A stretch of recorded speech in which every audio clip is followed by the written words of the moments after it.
Good morning, guys. We've just had a short break, 3-day holiday. Took this power adapter with us, USB ports, to charge our phones. And when we plugged both our phones into it, it went pop. It wasn't the fuse that went pop, because I've changed the fuse and it made no difference. So there's something inside has actually failed. So I'm going to take it apart and have a look at it. The only thing is it has those triangular head screws in it. Now, somewhere or other, I do have triangular head screwdriver adapters, but they're short. This needs to be quite long to get all the way in there. So I've got this tent peg, and I've ground the end down on this thing that I bought in Lidl a long time ago, and I've used about twice, maybe 3 times, well, 4 times now. It was one of those things I thought it'd be ever so handy, but I virtually never use it. But it's handy to have. Anyway, so I've ground that down to the right size, so I can undo the screws.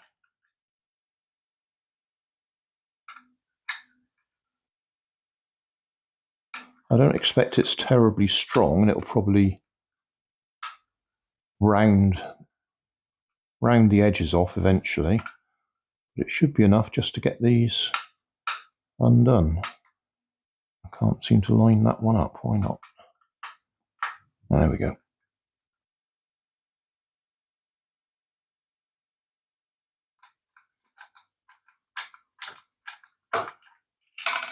One.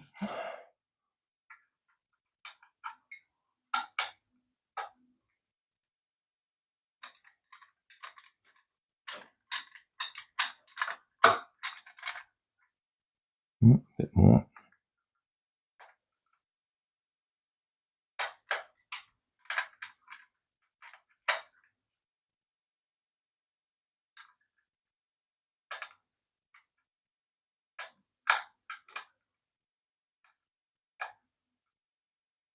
I don't know whether they use them for safety to stop people taking them apart, or whether it's just more convenient for the tools for screwing them up.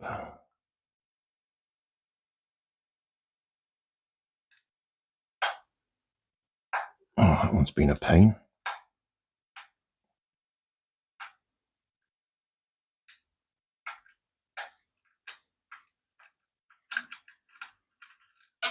Two.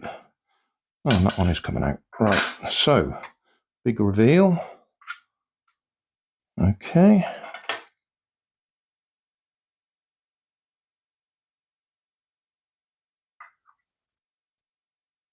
That come out nicely. Looks like we might have to release this to get it out.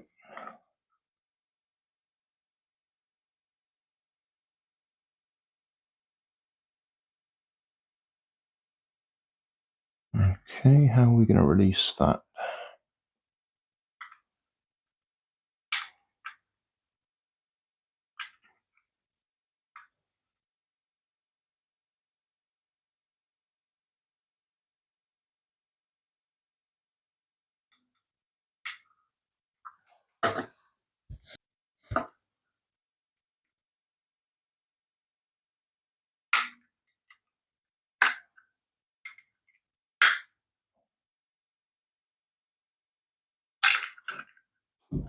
Okay, not sure. Oh, I expect all that was holding it in place was the fuse. Right.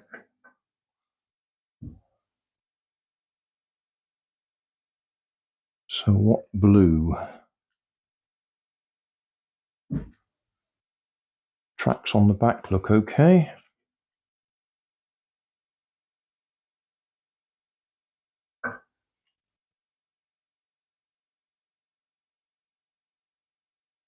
Asters look okay. But everything looks okay.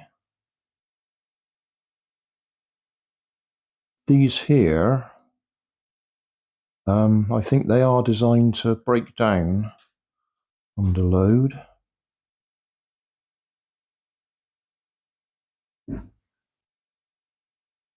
Those are the most likely things to have gone. But there's no brown marks to indicate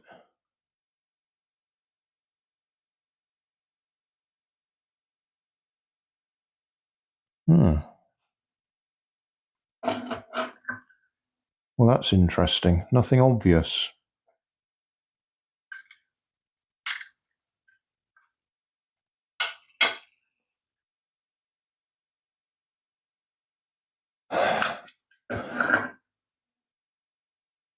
I said it wasn't a fuse, but I'll just check. That's a new fuse I put in there. It's always possible there was 2 dead fuses.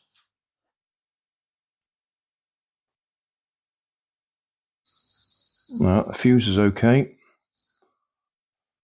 That would have been annoying if it was the 240 fuses. So, something in here, but nothing blindingly obvious. No big smoky bits. Well, let's measure across them.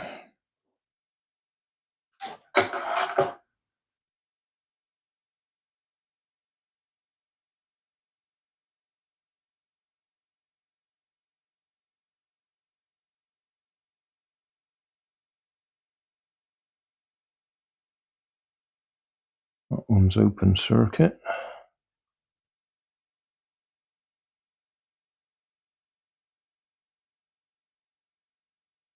Need bigger crocodile clips. Oh, that's on there. Let's just check. Right, that's okay. So that's open circuit. That's open circuit.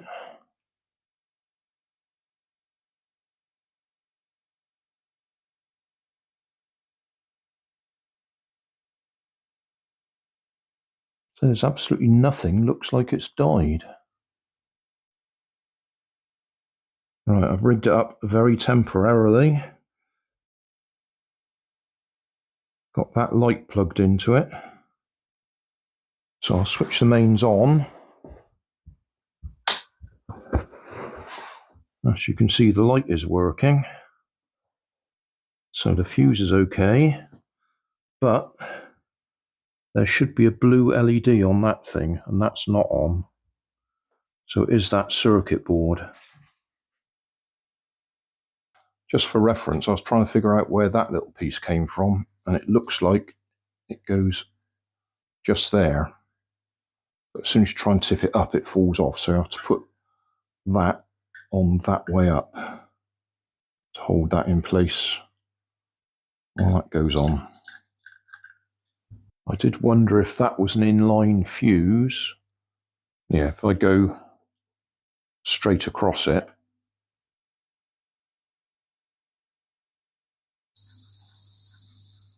and my continuity tester is telling me it's okay. So it's not that gone. I happen to have quite a few of these adapters, so I just thought I'd take another one apart to compare like for like. And this one, in comparison, we look at the state of this, looks like it was done by the apprentice. Well, that's the first one I took apart, all nice and neat and clean on the back there. This one, it's a real mess. There's even rough bits of solder hanging loose. Well, not hanging loose, but flexing around. Yeah, completely different in quality, but identical in wiring. So I'll just measure some of the values on that chip, that first one, see if I get the same values as I do on that one. Well, now that I'm taking a closer look, I think I've spotted the problem. That resistor there, the top's blown off it. That would account for the pop that I heard. It looks like it's 1R0. Let's have a look at the other one. Right, this is the other board. And actually, that resistor says R910. But at least it's clean. It's not, the top hasn't blown off it. This is the good one, not the bad one, obviously. Well, if we were going to try and replace those resistors, we'd need to know the size of them. So length, that says 3.43. That's probably a bit of solder on there. I think it's 3.2 is the length. And width, about 1.6 millimeters. So we'll have a quick look on Google, see what we can see. So a quick search, SMD resistor sizes, 3.2 I reckoned it was, and 1.6, so 32 by 16, or in imperial sizes, which is what they seem to be sold by, a 1206. Well, as we can see there, they refer to them as current sensing resistors. So they sensed the current and blew. Thing is, even if I replace them, that really doesn't mean that that'll fix the fault. That's the symptom that the resistor has blown, not necessarily the cause of the problem. And looking at the prices, it would actually be cheaper just to buy another one of these adapters, because even though the individual pieces are very cheap, there'd be a minimum cost to actually get them, in which case it makes the adapter disposable, which is a shame, unless you happen to have those particular items in your personal stock. Right, getting in close, see if we can see some numbers on the chips. Well, that looks like ABS10. That one has very clearly been scuffed out. Why would they do that?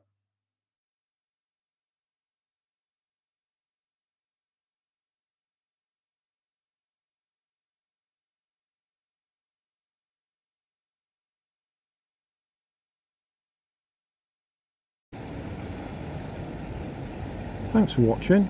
You'll always find more information down below in the video description. If you like this video, you might like this one up here. You might like to subscribe just here. Over here is my latest video on my channel. And down below is a playlist related to what you've just been watching. Thanks again for watching.